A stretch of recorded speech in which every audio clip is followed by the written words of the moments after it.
तो finally black क्लोर का chapter 290 भी रिलीज हो चुका है एंड इस चैप्टर में हम लोगों को एक बहुत ही कमाल की फाइट देखने को मिलने वाली है। एंड इस वीडियो में मैं ब्लैक क्लोर का चैप्टर 290 का रिव्यू करूंगा, एक्सप्लेन करूंगा एंड पूरा चैप्टर भी कवर करूंगा। तो हेलो दोस्तों, मैं हूं आस्था और एनिमे का आपका स्वागत है। तो चलो दोस्तों चैप्टर 290 को स्टार्ट करते हैं।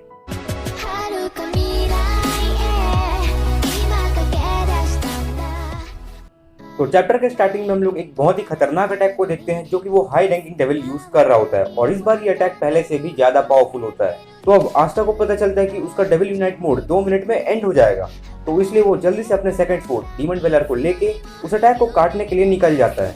एंड आस्था अपने डीमन ड्वेलर फोर्ट से उस बड़े से अटैक को इतने आसानी से काटता है कि मैं क्या ही बताऊं। तो अब आस्था उस बड़े से अटैक के ऊपर बहुत सारे कट्स कर देता है और उस अटैक का नामो निशान मिट जाता है। एंड देन वो डेविल आस्था के ऊपर फिर से अटैक कर देता है और आस्था उसके अटैक को डीमन ड्वेलर फोर्ट से बहुत आसानी से रोक देता है। तो अब ये सब चीज देखने के बाद वो डेविल बहुत ही ज्यादा टेंशन में आ जाता है और बोलता है इस बंदे को क्या हो गया है। एंड देन हम लोग लीबे को देखते हैं और लीबे सोच रहा होता है अंडरवर्ल्ड के फर्स्ट फ्लोर में मैं ही सबसे कमजोर था और इनसे जीतने का तो मेरे पास कोई चांस भी नहीं था, पर अब मैं इन्हें हरा कर रहूंगा। एंड अब लीबे याद करता है कि डेविल बाइंडिंग रिचुअल के टाइम आस्था ने उसे कहा था तुम्हारे कारण ही मैं इतना पावरफुल बन पाया लीबे, शुक्रिया। एंड अब सीन प्रेजेंट में आ जाता है और लीबे बोलता है ये तो मेरा लाइन था डम्बैस, शुक्रिया तुम्हारा कि मैं हाई रैंकिंग डेविल से लड़ पाया। तो अब वो डेविल आस्था के सामने कमजोर पड़ रहा होता है और वो ठीक से अपना डिफेंस भी नहीं कर पा रहा होता है और इससे वो बहुत ही ज्यादा परेशान हो जाता है और बोलता है ये चल क्या रहा है, इस बंदे की प्रॉब्लम क्या है, मेरे अटैक इस पर काम नहीं कर रहे हैं और जो मेरे ऊपर अटैक कर सकता है वो तो एग्जिस्ट भी नहीं करता, तो ये हो क्या रहा है। एंड देन आस्था उस डेविल को बोलता है सभी लोग मजे करने के लिए जी रहे होते हैं पर अब मैं और मजे नहीं कर सकता। एंड अब उस डेविल को लीबे के प्रेजेंस के बारे में पता चल जाता है और वो बोलता है ये फीलिंग क्या है ये, इसका मतलब तुम।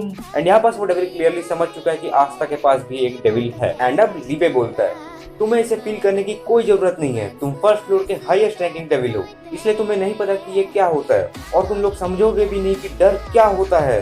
तो अब आस्था उस डेविल की तरफ बढ़ रहा होता है और वो डेविल बोलता है ये बंदा डेविल यूनाइट मोड को ज्यादा देर तक मेंटेन नहीं कर पाएगा, तो अगर मैं इससे भाग सकूं तो मैं जीत सकता हूँ। एंड आस्था उसे रिप्लाई देता है रुक जाओ बैस्टर्ड।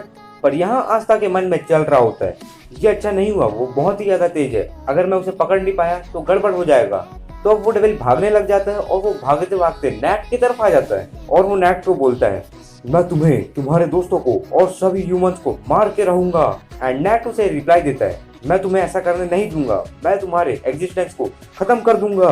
वैसे भी ये कितनी बुरी बात है, तुम एक हाईएस्ट रैंकिंग डेविल हो, तुम्हारे पास बहुत ही ज्यादा माना है, पर तब भी तुम डर रहे हो। एंड अब आस्था उस डेविल के पास पहुंच जाता है और वो डेविल बोलता है एक इंसान और डेविल जिसके पास माना नहीं है, मेरे साथ उलझो मत। एंड देन आस्था अपने स्वॉर्ड से उस डेविल को बीच से काट देता है और इस बार वो डेविल सच में कट जाता है। इसका प्रूफ क्या है मैं आप लोगों को आगे दे देता हूँ। पर अब आस्था के डेविल यूनाइट मोड का टाइम खत्म हो जाता है एंड आस्था और लीबे दोनों अलग हो जाते हैं। एंड देन दोनों एक विक्ट्री पोज देते हैं और इस पोज से हम लोगों को कंफर्म हो जाता है कि वो डेविल मर चुका है। एंड दोस्तों इसे देखकर मुझे बहुत ही ज्यादा प्राउड हुआ था आस्था और लीबे के ऊपर कि उन्होंने वाइस कैप्टन नैट को बचा लिया, पर अगले ही पल मुझे याद आता है कि अभी दांते भी बचा हुआ है। एंड अब तो आगे देखना ही पड़ेगा कि क्या आस्था और दांते का रीमैच होता है या क्या होता है, तो हम लोगों को आगे अगले चैप्टर में ही पता चलेगा क्योंकि ये चैप्टर यहीं एंड हो जाता है। एंड दोस्तों अब हम लोग इस चैप्टर के बारे में बात करते हैं।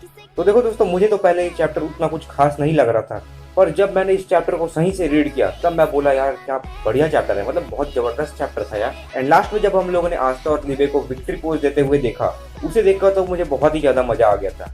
वैसे मुझे एक चीज समझ नहीं आया कि पिछले चैप्टर में जोरो और मागना आए थे पर हम लोगों को इस चैप्टर में उन दोनों का एग्जिस्टेंस दिखा ही नहीं, यानी कि कहीं भी वो जोरो और मागना हम लोगों को देखने को नहीं मिले। And this is a strange thing because you know पिछले ही चैप्टर में मैगना और जोरो आए तो दोनों को हेल्प करना चाहिए था आस्था का, पर जो भी हुआ अच्छा ही हुआ क्योंकि यार आस्था अकेले ही हरा दिया, तो ये भी बहुत बढ़िया बात है। एंड दोस्तों एक फनी चीज मैं आप लोगों को बताना चाहूंगा। तो देखो जब उस डेविल ने लीबे का प्रेजेंस जान लिया और उसको ये भी पता चल गया कि आस्था अपने डेविल यूनाइट मोड को ज्यादा देर तक मेंटेन नहीं कर सकता, तब मैं बोला यार ये डेविल तो बड़ा इंटेलिजेंट है यार, मतलब बहुत जबरदस्त डेविल था यार। ओह सॉरी, वॉइस ओवर करते करते मैं हंस रहा हूँ। वैसे मुझे तो वो डेविल सच में बहुत ही ज्यादा इंटेलिजेंट लगा। आप लोगों को क्या लगता है, आप लोग कमेंट करके बता सकते हो। एंड हाँ दोस्तों, ये भी कमेंट करके बताना कि ये वीडियो आप लोग को कैसा लगा। एंड हाँ दोस्तों, इस वीडियो को एंड करने का टाइम आ चुका है। तो अगर आप लोग को वीडियो अच्छा लगा तो इस वीडियो को लाइक करना, नहीं लगा तो डिसलाइक मत करना, बहुत टाइम लगता है यार वीडियो बनाने में, तो इसलिए लाइक कर देना। एंड हाँ, मुझे इंस्टाग्राम में फॉलो करना तो बिल्कुल भी मत भूलना, @animeblackex में, क्योंकि वहाँ आप लोग मेरे साथ बात कर सकते हो, जो चाहे पूछ सकते हो। तो इसलिए इंस्टाग्राम में फॉलो कर लेना @animeblackex में। एंड लास्टली चैनल को सब्सक्राइब कर लेना। एंड अरिगातो गोजाइमासु।